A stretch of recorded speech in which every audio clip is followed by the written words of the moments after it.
ব্যারাকপুর পৌরসভার অন্তর্গত তালপুকুর অঞ্চলে গঙ্গা তীরপাড়া, আর সেখানেই আনন্দকুঠি অর্থাৎ জজবাড়ি। আর আমরা এখন এই মুহূর্তে উপস্থিত রয়েছি সেইখানে 4 নং সার্বজনীন কমিটি দুর্গাপূজা কমিটি 4 নং সার্বজনীন দুর্গাপূজা কমিটির পূজা প্রাঙ্গণে। আমরা এইবারের যে পূজা যেটা আমরা আপনাদের সামনে তুলে ধরছি, যদিও বা আপনাদের জ্ঞাতার্থে আমি জানিয়ে রাখি 1904 সালে স্থাপিত হয়েছে এই পুজো মণ্ডপ এবং আজ এটা 122তম বর্ষ। আজ এই 122তম বর্ষে ওনারা কিভাবে উদযাপন করছেন এই দুর্গাপূজা, সেটাই আমরা আজ আপনাদের সামনে তুলে ধরব।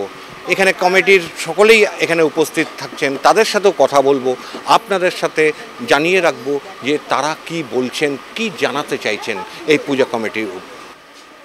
এক এক করে আমরা একটু আলোচনা করি। একটু পূজা কমিটির এই আপনারা যে 122তম বর্ষ এবার, এই 122তম বর্ষ তো একদিনে উদযাপন হয়নি, এটা আপনারা দীর্ঘদিন ধরে যে উদযাপন করে আসছেন। আজকে এই যে পূজা মণ্ডপে, এই যে পূজা প্রাঙ্গণ, এই ব্যাপারে আপনারা যদি কিছু বলেন। আপনার নামটা? আমার নাম শ্যামল চ্যাটার্জি। আমি এখানে তো ছোটবেলা থেকেই এই পুজোর সঙ্গে ইনভলভ, এবং আমরা ছোট থেকে যা শুনে এসেছি সেটা হচ্ছে যে এই পুজোটা নাকি স্থাপিত হয়েছিল 1904 সালে। এখানে আপনারা নেম প্লেটেও দেখতে পাবেন 1904 সাল লেখা আছে, ফলকে লেখা আছে। এবং সেই পুজো বেদি তখন থেকেই প্রতিষ্ঠিত এখানে। এটা ইনিশিয়ালি কোনো সময় বাড়ির পুজো ছিল, পরবর্তীকালে যখন সার্বজনীন পুজো হিসেবে আসে, সার্বজনীন হিসেবেই এটা চলছে। এবং আমরা ধরুন এই পুজোর সঙ্গে ইনভলভ 1978 or 79 এই সময় থেকে আমরা ইনভলভ এই পুজোর সঙ্গে। যদি বা আমরা যেটা জেনে এসেছি ইতিহাস, সেটা হচ্ছিল আমাদের বাঙালির এই দুর্গাপুজো এটা সার্বজনীন অনেক পরে হয়েছে। এর আগে তো রাজবাড়ি এবং জমিদার বাড়িতেই এটা পুজোটা প্রায়। অ্যাকচুয়ালি এটা এখানে যে কারণে এই বাড়িটার যে পুজোটার নাম, সবাই এখানে লোকাল এরিয়ায় আপনি জিজ্ঞাসা করে দেখবেন এটা জজবাড়ির পুজো হিসেবে পরিচিত। অ্যাকচুয়ালি নীলমণি দাস ছিল অরিজিনালি, জাজ ছিলেন উনি ক্যালকাটা হাইকোর্টে। তিনি এখানে পুজোটা প্রতিষ্ঠা করেছিলেন এবং তখন থেকে এই পুজোটা হয়ে আসছে। এটা 1904 সাল। তারপর থেকে পরবর্তীকালে যখন এই সার্বজনীন পুজো হিসাবে আসে, তখন আমরা এখানে যারা লোকাল ইনহ্যাবিটেন্ট, আমাদের পূর্বজ যারা ছিলেন, তারা এটা করেছিলেন। পরবর্তীকালে আমরা আমাদের তখন কত বয়স হবে, হয়তো 14-15 বছর বয়স, তখন থেকে আমরা এই পুজোর সঙ্গে ইনভলভ হয়ে আছি। পুজোটা সেই সার্বজনীন হিসেবে চলছে, এখনও চালিয়ে আসছে। এখন ব্যাপার হচ্ছে যেটা ইদানিং সমস্ত জায়গাতেই এগুলো হয়েছে, অরিজিনালি যারা মালিক ছিলেন তারা এগুলো বিভিন্ন পার্টে বিক্রি করে দিয়ে চলে গেছেন, নিজেদের মধ্যে পার্টিশন হয়েছে। পরবর্তীকালে আমরা যখন এই পুজোটা হোল্ড করে আসছিলাম, আমাদের সঙ্গে মালিকদের কথাও হয়েছিল এইভাবে যে হ্যাঁ, এখানটা আমরা কিনে নেব পুজো মণ্ডপটা। আমাদের অগোচরে কোনো একজন পুলিশের লোক তিনি কিনেছিলেন, এবং পরবর্তীকালে আমরা তখন কোর্টে একটা মামলা করি। আমার নাম দীপঙ্কর ঘোষ। এই পুজো কোনো রকমের বন্ধ, কারণ এর আগেও যখন যে পুলিশ অফিসার কিনেছেন, তখনও উনি এখানে ভিত করতে এসেছিলেন, তখনও আমরা তাকে তাড়িয়ে দিয়েছি। এইবার কিছু লোকের মুখে শুনছি নাকি এই জমি প্রমোটিং হবে বা এ হবে। তবে আমি একটা কথা বলি, কোনো রকম প্রমোটিং আমরা করতে দেবো না। আমরা তো পরিষ্কার বলে দিয়েছি এই জমি আমরা পুজোর জন্য নিয়ে নেব, ও যে পয়সায় কিনেছে সেই পয়সায় আমরা দিয়ে দেবো। তো দিয়ে আমরা এই জমি আমরা এখানে মায়ের স্থান ছাড়া অন্য কিছু হতে দেবো না। 122তম বর্ষ অলরেডি, আজকে অষ্টমী, মানে কেটে যাবে। 123তম বর্ষে আবার আমরা দেখতে পাবো যে আপনারা পুজো করছেন।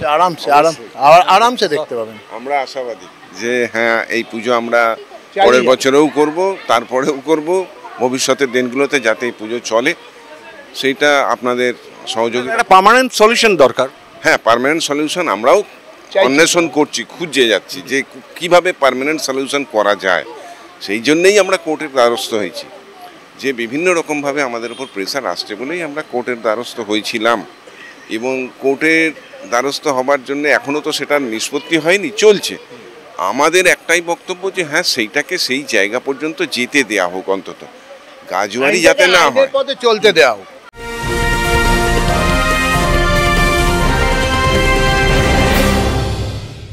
উত্তর 24 পরগনা ও তার আশপাশের এলাকার মানুষের সেবায় ক্যাথ ল্যাবের মতো অত্যাধুনিক সুবিধা নিয়ে পরিষেবায় ব্রতী সারদা মাল্টি স্পেশালিটি হাসপাতাল। একই ছাদের তলায় মানুষ সাধারণ চিকিৎসা থেকে শুরু করে 24 ঘন্টা cath lab, MRI, CT scan, এনআইসিইউর মতো সুবিধা এবার থেকে পেয়ে যাবেন সারদা মাল্টি স্পেশালিটি হাসপাতালে। প্রয়োজনে যোগাযোগ করুন 033-2592-0730, 2593-0730, 2593-3562 ও 9331275635 নম্বরে। আমাদের ঠিকানা royal park, Kalyani expressway, Barrackpore, Kolkata 7,01,21। Sarada multi specialty হাসপাতাল, পরিষেবাই হোক আমাদের মূল লক্ষ্য।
মহাষ্টমীর এই পূর্ণ লগ্নে আজ এই মুহূর্তে আমরা দাঁড়িয়ে আছি আনন্দকুটি অর্থাৎ ব্যারাকপুর পৌরসভার অন্তর্গত 20 নম্বর ওয়ার্ডের এই আনন্দকুটি অর্থাৎ জর্জ বাড়ির পূজা প্রাঙ্গণে। আমরা এই মুহূর্তে যেখানে দাঁড়িয়ে সেখানে 122 বছর ধরে এই পূজা আর্চা এখানে চলছে। আজ সেই পুজো নিয়েই আপনাদের সামনে আমি তুলে ধরব। আর আমার সাথে দাঁড়িয়ে রয়েছে এই অঞ্চলেরই কাউন্সিলর, আমাদের সকলেরই পরিচিত, আপনাদেরও হয়তো পরিচিত, 20 নম্বর ওয়ার্ডের কাউন্সিলর রমেশ সাউ। রমেশবাবু, আজকে 122 বছর এই পুজো চলছে, আপনার এই ব্যাপারে কী বল? স্যার, এই পুজোটা দেখো, আমরা ছোটোবেলা, আমাদের তো জন্মকর্ম এখানে, আমরা ছোটোবেলা দিয়ে যখন আমি 7-8 বছর ছিলাম বয়স দিয়ে আমরা এখানে যাওয়া আসা করি। পুজোটা খুবই পুরনো পুজো, 122 বছর। এই পুজো নিয়ে আমরা দীর্ঘদিন ধরে একটু ডিসপুট চলে, যাই হোক, তাই পুজো তো বন্ধ করা যাবে না, পুজো হবে। এবার সমস্যা হচ্ছে এদের আইনের ব্যাপার আছে, আইনের ব্যাপারের মধ্যে তো আমরা মাথা গোলাতে পারবো না। এবার আমাদের ব্যাপার হলে আমরা বুঝে শুনে কম বেশি করে সমস্যাটা সলভ করে নিতাম। এটা আইনে আছে, আইন সিদ্ধান্ত যা নেবে তাই সবাইকে মানতে হবে, আইনে ছাড়া তো উপরে কেউ নেই। তাও আমরা চাই সবার মিলিয়ে মিশিয়ে, সবার সঙ্গে মিলেমিশে পুজোটাতে কেউ, দেখো, পুজো 122 আছে, 123 হোক, 124 হোক, 125 হোক, পুজো বন্ধ করা যাবে না। আপনি কাউন্সিলর, এই এলাকায় জনসাধারণ আপনাকে রীতিমতন ভালোবাসে এবং ভোট দিয়েছে বরাবর, যার জন্যে আপনি কাউন্সিলর রয়েছেন। বিচার বিভাগীয় যেটা চলছে সেটা চলতেই পারে, চলছে, সেখানে আমাদের কোনো হস্তক্ষেপ করার নেই। যদি কোনো মিউচুয়ালি একটা জায়গায় আসা যায়, সেটা কি করা যেতে পারে? চেষ্টা করেছি, প্রয়াস করেছি, আশা করি স্বল্পের দিকে চলে যাবে। থাকলেও সবাইকে একমত হতে হবে। আর পুজো জিনিসটা দেখো, যে কোনো মানুষ যাকে জিজ্ঞেস করো, পুজো কোনোদিন কেউ বন্ধ করাতে সম্মত হবে না। পুজো পুজো পুজো হবে। থাকলেও যে ল্যান্ড মালিক আছে, কি আছে না আছে, তাকেও বুঝে শুনে সমস্যাটা সলভ করতে হবে। আমাদের পুজো কমিটি যারা আছে তাদেরকেও বসে পুজো সমস্যাটা সলভ করতে হবে। আমি এটাই ভগবান দিয়ে মানাবো, মা দুর্গার কাছে, পুজোটা যেন কেউ বন্ধ করতে পারবে না, আর আমরা বন্ধ করতে দেবও না। বলছেন বিচার বিভাগীয় যে ব্যাপারে, সেখানে তো আমাদের কারোরই হস্তক্ষেপ করা যাবে না, সেটা আইনের মতন চলছে, চলুক। যদি একটা বসে আলোচনা করে কাউন্সিলর সাহেব যদি বসে আপনাদের এই পুজোর যে সমস্যা এতদিন ধরে আপনারা ফেস করছেন, সেটা যদি কমানো যায় বা কোনো রকম সলভ করা যায়, সেটা কি আপনারা রাজি? দেখুন, আমরা তো সবসময় রাজি একটা কম্প্রোমাইজে আসার জন্য। 1904 সালে পুজো শুরু হয়েছে, শুরু হওয়ার পরে পরপর মানে আমাদের পাড়ার দাদুরা, কাকারা, বাবারা সবাই মিলে এই পুজোটাকে করেছেন। এবার আমরা এসেছি, এবার আমাদের পরের জুনিয়ররা রয়েছে এখানে। তো আমার কথা হচ্ছে ভাই, আমাদের যেখানটা দরকার পুজোর সেটা আমরা করে নেবো, কোনো অসুবিধা নেই। নিয়ে এবার তারপর যদি মিউচুয়ালে বসতে হয় আমরা বসবো। হ্যাঁ, সেটাই বলছেন। রমেশও আমাদের সঙ্গে রয়েছে, হ্যাঁ, ও আমার সঙ্গে নিশ্চয়ই একমত হবে। এটা নিয়ে আমরা মানে চেষ্টা করছি আর কি, প্রশাসনকেও আমরা চিঠিপত্র দিয়েছি।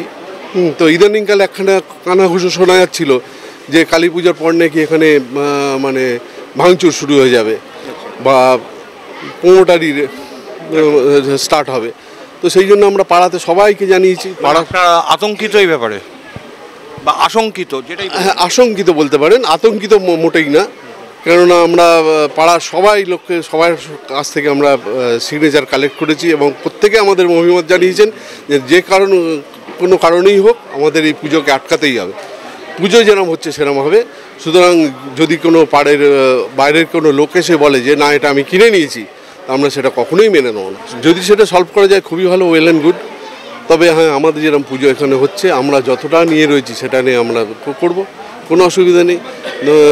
তারপর আমরা মিটিংয়ে বসবো, পাড়ার লোকেরা যাবে, সবাই বসে মিটিংয়ে বসে আমরা ঠিক করবো এখানে। কারণ এটা তো এখন আমার চাণক সার্বজনীন একটা সংস্থা, কিন্তু এটা আমাদের পাড়ার মানে জড়িয়ে আছে, পাড়ার আবেগ জড়িয়ে আছে এবং একটা প্রেস্টিজ বলতে পারেন। এটা কখনোই অন্যের হাতে ছেড়ে দেওয়া যাবে না। কাউন্সিলর সাহেব, আপনার যদি কিছু এই ব্যাপারে বলার থাকে? না, আমার বক্তব্য আর কি বলবো, আমরা তো ক্লাব হোক যাই হোক আমরা তো একমত আছি। আমরা একবার না দুবার তিনবার বসাবসি হয়েছে, এই জায়গাগুলো ছেড়ে পুজোর আস্থানটা ছেড়ে যাই, বাকি আলোচনা হবে। এরও যদি মেনে যায় তো ভালো, আর না মানলে যা আছে চলবে, আর কি করা যাবে। যাই হোক, আমরাও চাইবো এবং দুর্গতি নাশিনী দুর্গার কাছে আমরাও প্রার্থনা করব যাতে এই জায়গাটা যাতে শান্তিপ্রিয়ভাবে, শান্তভাবে যেভাবে পূজা আর্চা চলছে সেটাই চলুক আগামী দিনে। ক্যামেরায় অশোক সেনের সাথে অরিন্দম রায়চৌধুরী, নিউজ বেঙ্গল টুডে।